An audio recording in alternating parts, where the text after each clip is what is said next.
सावन का महीना भगवान शिव की उपासना के लिए अत्यंत महत्वपूर्ण माना जाता है। इस महीने में रुद्राष्टकम का नियमित पाठ करना भगवान शिव की कृपा प्राप्त करने के लिए अत्यंत लाभकारी होता है।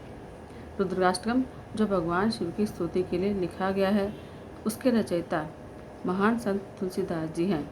तुलसीदास जी जो रामचरितमानस के रचयिता भी हैं, उन्होंने ही भगवान शिव की महिमा का वर्णन करते हुए इस स्तोत्र की रचना की थी। ऐसा माना जाता है कि तुलसीदास जी ने रुद्राष्टकम की रचना वाराणसी में यानी कि काशी में की थी, जो शिव का प्रमुख तीर्थ स्थान है। यह स्तोत्र भगवान शिव की आराधना का एक अद्वितीय माध्यम है, जिसमें उनकी महिमा, गुण और विशेषताओं का वर्णन किया गया है। सावन का महीना भगवान शिव की उपासना के लिए बहुत महत्वपूर्ण माना जाता है। इस महीने में रुद्राष्टकम का नित्य में पाठ करना भगवान शिव की कृपा प्राप्त करने के लिए अत्यंत लाभकारी होता है। अब रुद्राष्टकम का पाठ व्यक्ति के जीवन में शांति और सुख की प्राप्ति के लिए महत्वपूर्ण माना जाता है। इसका नियमित पाठ करने से मानसिक शांति प्राप्त होती है और तनाव दूर होता है। ऐसा माना जाता है कि रुद्राष्टकम का पाठ करने से व्यक्ति को विभिन्न शारीरिक और मानसिक रोगों से मुक्ति मिलती है। यह स्तोत्र शिव की कृपा प्राप्ति का माध्यम है, जिससे व्यक्ति स्वस्थ और निरोगी रहता है। रुद्राष्टकम का पाठ व्यक्ति के आध्यात्मिक विकास के लिए अत्यंत महत्वपूर्ण है। यह उसे आत्मज्ञान और मोक्ष की दिशा में अग्रसर करता है।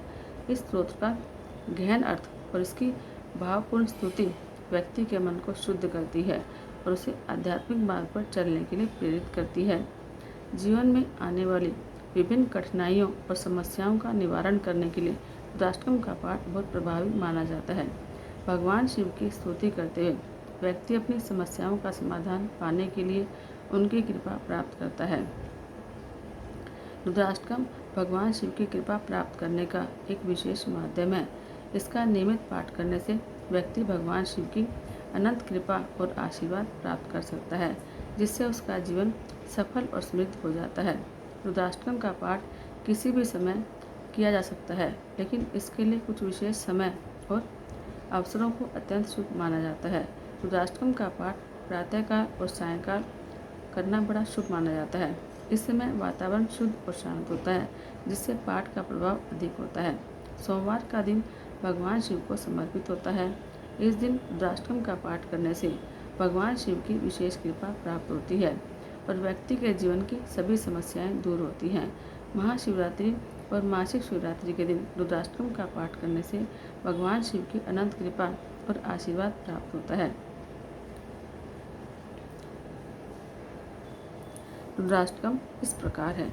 नमामि शमीशान निर्वाण रूपम विभुम व्यापकम ब्रह्म वेद स्वरूपम निजम निर्गुणम निर्विकल्पम निरीहं चिदाकाशमाकाशवासं भजेऽहं निराकार मोंकार मूलं तुरीयं गिराज्ञान गोतीतमीशं गिरीशं करालं महाकाल कालं कृपालं गुणागार संसार पारं नतोऽहं तुषारादिशङ्काश गौरं गम्भीरं मनोभूतकोटिप्रभासे शरीरं सपुन्मौलिकल्लोलिनी चारुगङ्गालसद्बालबालेन्दुकण्ठे भुजङ्गा चलत्कुण्डलं शुभनेत्रं विशालं प्रसन्नाननं नीलकण्ठं दयालं मृगाधीशचम्मामरममुण्डमालं प्रियं शङ्करं सर्वनाथं भजामि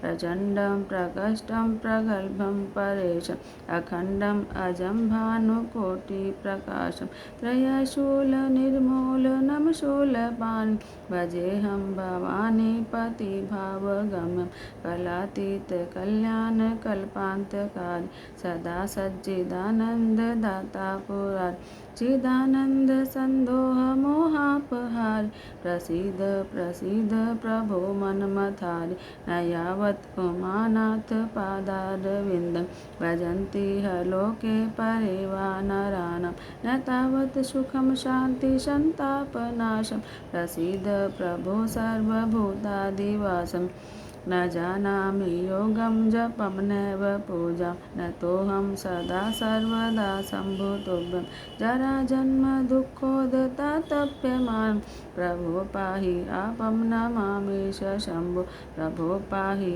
आपं नमामि शम्भो प्रभो पाहि आपं नमामि शम्भो। रुद्राष्टकमिदं प्रोक्तं विप्रेण हर्तोषिये ये पठन्ति नरा भक्ता तेषां शंभु प्रसिद्धति।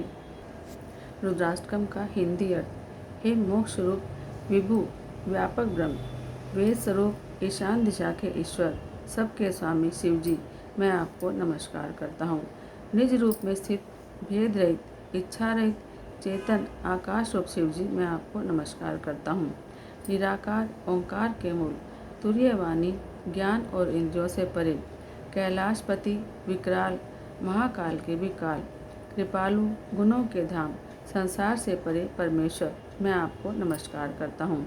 जो हिमाचल के समान गौरवर्ण और गंभीर हैं, जिनके शरीर में करोड़ों कामदेवों की ज्योति और शोभा है, जिनके सिर पर सुंदर नदी गंगा जी विराजमान है, जिनके ललाट पर दूज का चांद और गले में सर्प शोभित है, जिनके कानों में कुंडल शोभा पा रहे हैं, सुंदर भुक्टी और विशाल नेत्र हैं, जो प्रसन्न मुख, नीलकंठ और दयालु हैं, सिंह चर्म का वस्त्र धारण किए और मुंडमाला पहने हैं, उन सबके प्यारे और सबके नाथ श्री शंकर जी को मैं भजता हूँ। प्रचंड श्रेष्ठ तेजस्वी परमेश्वर, अखंड अजन्मा, करोड़ों सूर्यों के समान प्रकाश वाले, तीनों प्रकार के शूलों को निर्मूल करने वाले, हाथ में त्रिशूल धारण किए, भाव के द्वारा प्राप्त होने वाले भवानी के पति श्री शंकर जी को मैं भजता हूँ। कलाओं से परे कल्याण स्वरूप, प्रलय करने वाले, सज्जनों को हमेशा आनंद देने वाले, त्रिपुरासुर के शत्रु, सच्चिदानंद घन, मोह को हरने वाले, मन को मत डालने वाले प्रभु, प्रसन्न होइए, प्रसन्न होइए। जब तक मनुष्य श्री पार्थिव जी के पति के चरण कमलों को नहीं भजते, तब तक उन्हें न तो इस लोक में और न ही परलोक में सुख शांति मिलती है और उनके कष्टों का भी नाश नहीं होता है। अतः समस्त जीवों के हृदय में निवास करने वाले प्रभु, प्रसन्न होइए। मैं न तो योग जानता हूँ, न जप और न पूजा ही। हे शंभु, मैं तो हमेशा हमेशा आपको ही नमस्कार करता हूँ। हे प्रभु, बुढ़ापा और जन्म के दुख समूहों से जलते हुए मुझ दुखों से रक्षा कीजिए। हे शंभु, मैं आपको नमस्कार करता हूँ। जो भी मनुष्य इस स्तोत्र को भक्तिपूर्वक पढ़ते हैं, उन पर भोलेनाथ विशेष रूप से प्रसन्न होते हैं। हर हर महादेव। जय शिव शंकर, जय शिव शंभु।